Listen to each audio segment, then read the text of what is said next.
priporočila in predlogi preventivnih aktivnosti, ki jih lahko izvajate doma.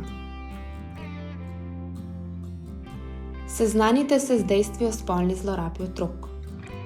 Tako boste lahko uspešno izvajali preventivne aktivnosti doma in boste na voljo otroku za pomoč in podporo, če bi doživel izkušnje nasilja.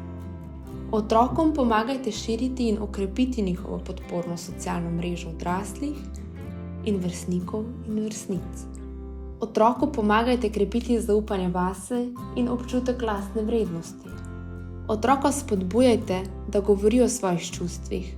Ko govorite z otrokom o varnosti na cesti in podobno, vključite tudi skrb za varnost za svoje telo. Spoštujte otrokovo potrebo po zasebnosti. Otroku pomagajte razviti meje osebnega prostora. Pogovorite se glede dotikov, objemov, golote, zasebnosti. Ko se pogovarjate o telesu, pojasnite razliko med primernimi dotiki in dotiki, ki niso primerni oziroma varni. Uporabite lahko besedne zveze, kot so pod obleko in pod spodnje hlačke. Otroku pomagajte prepoznati varne kraje, kamor bi se lahko zatekel po pomoč in zaupne odrasle osebe, s katerimi bi se lahko pogovoril. Otroku povejte, da otroci nikoli niso krivi ali odgovorni, če doživijo nasilje ali zlorabo. Igrica Kaj če? Igrica spodbuja možgansko nevihto idej o tem, kaj storiti, če se znajdeš v nevarnosti. Igrico se lahko igrate na primer med vožnjo v avtu, na sprehodu. Bodite pozorni na trenutke, ko se igra lahko začne spontano. Recimo, ko vas otrok vpraša kaj podobnega ali vam pripoveduje zgodbico o prijatelju. Igrica poteka tako, da otroka sprašujete, kaj bi storil, če bi, in mu potem pustite odgovoriti. Ključno je, da predloge našteje otrok.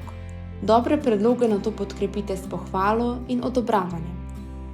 S tem si bodo vaši otroci gradili samozavest za reševanje težavnih situacij. Pripovedovanje zgodbic. Otroku lahko poveste katerokoli zgodbico o varnosti otrok.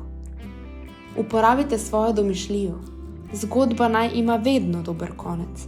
Pogovor o intimnih delih telesa. Otroka učite, da je v redu govoriti o intimnih delih telesa. Če intimnim delom telesa ne damo imen in smo skrivnostni, otrokom sporočamo, da so slabi in da jih ne smejo omenjati. Zato bodo lahko težje povedali o izkušnji spolne zlorabe. Ne igrica.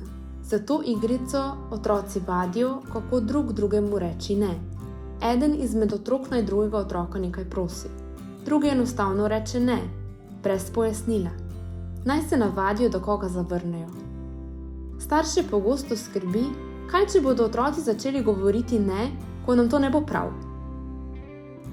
Če jih učimo, da lahko rečejo ne, če se počutijo neprijetno, so v nevarnosti, še ne pomeni, da jim bomo dopustili, da bodo dosegli svoje, ko se bodo na primer upirali ugasniti televizijo, iti spat, pojesti zelenjavo. Bodite pozorni na to, da preko iger, ki jih na primer ne prekinete, ko se otrok počuti neprijetno, otroka nehotene naučite, da nima vpliva na dogajanje, da njegova beseda ne šteje in da je nemočen. Spoštujte otrokovo zahtevo, da se igra konča. Vmešajte se, če nekdo drug tega ne upošteva.